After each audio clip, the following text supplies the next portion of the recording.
बोलने के लिए मौका दिया, उसके लिए बहुत बहुत धन्यवाद।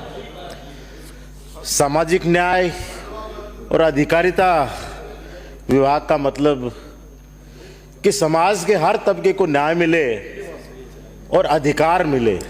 अधिकार क्या मिले?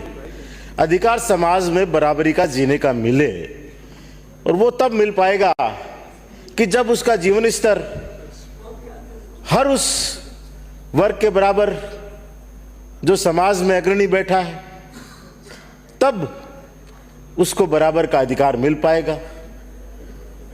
बहुत पहले बाबा साहब ने शुरुआत जरूर करी कि उन्होंने बराबर के हक का, बराबर के न्याय का, समानता का,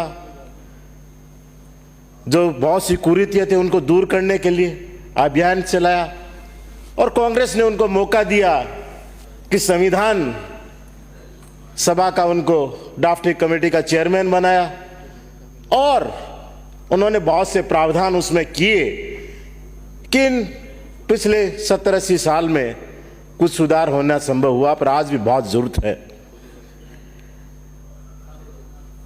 इस विभाग द्वारा बहुत से ऐसे काम किए जा रहे हैं। पेंशन, जिसके भी बहुत से सदस्य बात कर रहे थे, और भी बढ़ाने की बात कर रहे थे कि और दायरा बढ़ाओ। पिछली बार कांग्रेस की सरकार ने इसको बढ़ाते बढ़ाते आज कम से कम 90 लाख पेंशनधारी इस राजस्थान में, प्रदेश में हैं, और बहुत बड़ा दायरा उन्होंने बढ़ाने की कोशिश की। वो पिछली सरकार ही थी कि जिसकी सबसे पहले कैबिनेट मीटिंग हुई, तो उसमें फैसला लिया, 3 जो बड़े फैसले लिए, उसमें एक फैसला ये भी था कि जो 250 रुपए पेंशन है उसको 500 रुपए किया जाए।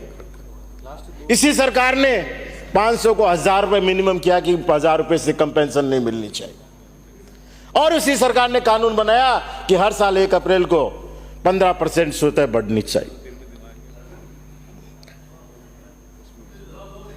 यह सरकार उससे कहां आगे जाएगी, अब यह देखने की बात। पिछली सरकार ने बहुत से प्रावधान जो किए, चाहे बोर्ड हो, निगमों हो, उनके माध्यम से, और इस बार जो SC/ST के ऋण की सीमा जो तय की है, नाम मात्र की 86 नंबर का ये पॉइंट है, और जिसमें साफ लिखा है अनुसूचित जाति, अनुसूचित जनजाति विकास के लिए 100 करोड़ रुपए की सहायता उपलब्ध किया जाएगा, और उसमें अन्य पिछड़ी जाति विकास निगम भी सम्मिलित होगा। उसमें अल्पसंख्यक विकास निगम के माध्यम से भी ऋण दिलाया जाएगा। तो 100 करोड़ रुपए SC/ST किस किस में बांटोगे? और OBC भी को भी आपने शामिल किया है। वाल्मीकि समाज को अकेले को पिछली बार 100 करोड़ का प्रबंध किया है, जिसको भी आपने लिखा है कि सफाई कर्मचारी को, जबकि 100 करोड़ का उसका अकेले का प्रावधान किया था। एक तरफ आपके डबल इंजन की सरकार कह रही है कि हम उद्योगपतियों को, उनको जो ऋण दे रहे हैं, कर लाखों करोड़ रुपए में दे रहे हैं, 16 लाख करोड़ रुपए का तो ऋण राइट ऑफ कर दिया, और इनको 100 करोड़ का दे रहे हैं कि भी ज्यादा ऋण देंगे तो कोई डूब नहीं जाएगा। एक तरफ आप 16 लाख करोड़ रुपए का ऋण उनका माफ होने जा रहा है, और इस 100 करोड़ में भी सारे बोर्ड कर दिए। कम से कम इनको अलग अलग तो करो, ताकि पता चले किस बोर्ड में कितना पैसा आप देने वाले। आप विश्वास कर सकते हैं क्या कि अगर OBC बोर्ड भी को भी वो पैसा जाएगा तो बचेगा क्या SC के लिए? उसमें कुछ सोचने की बात है। मंत्री महोदय, आप जवाब दे, कम से इसके प्रावधान अलग अलग करें। अगर बजट बढ़ाने के लिए नहीं है, कम से कम अलग अलग है, और कम से कम 100 करोड़ सबको करोगे तो थोड़ा बहुत काम चलेगा। छात्रवृत्ति की भी बात कर रहे थे। छात्रवृत्ति की बहुत बड़ी समस्या बच्चों की है। जब उनको 1-1 साल 2-2 साल छात्रवृत्ति नहीं आती तो दिक्कत होती है। और एक बहुत बड़ा इसमें खेला हो रहा है, ये जो इंस्टीट्यूट खुल रहे हैं इतने सारे, बहुत सारे, ये उनकी छात्रवृत्ति में भी रोड़ा लगाते हैं जब तक उनको उसमें से पैसा नहीं दिया जाए।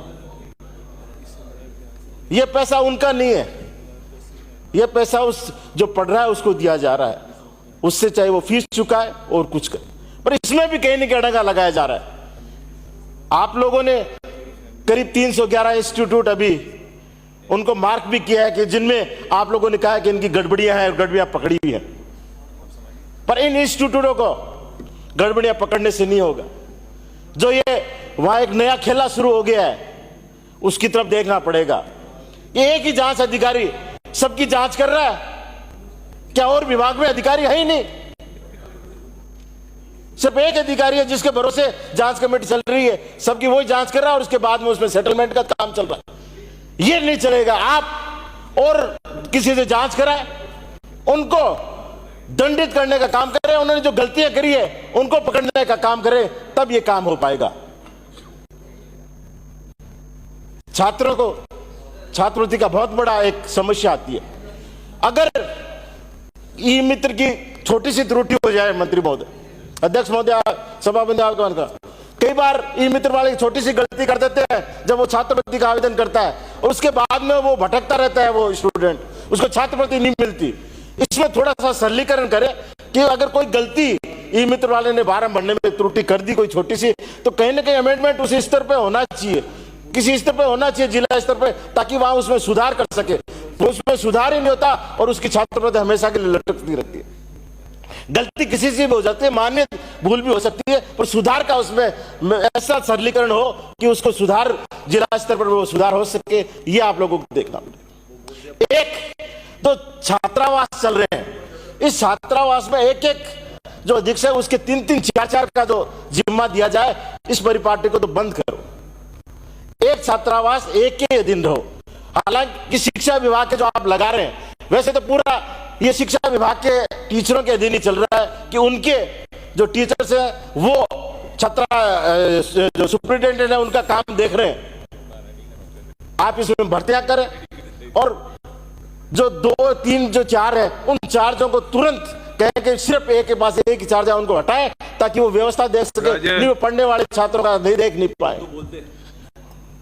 इसके अलावा पालनहार योजना, जिसका बजट पिछली सरकार में 500 से 1000 किया था और जो 6 से 18 वर्ष वालों का 1500 रुपए उस समय किया गया था, इस सीमा को इसको और अब आगे बढ़ाने की जरूरत है।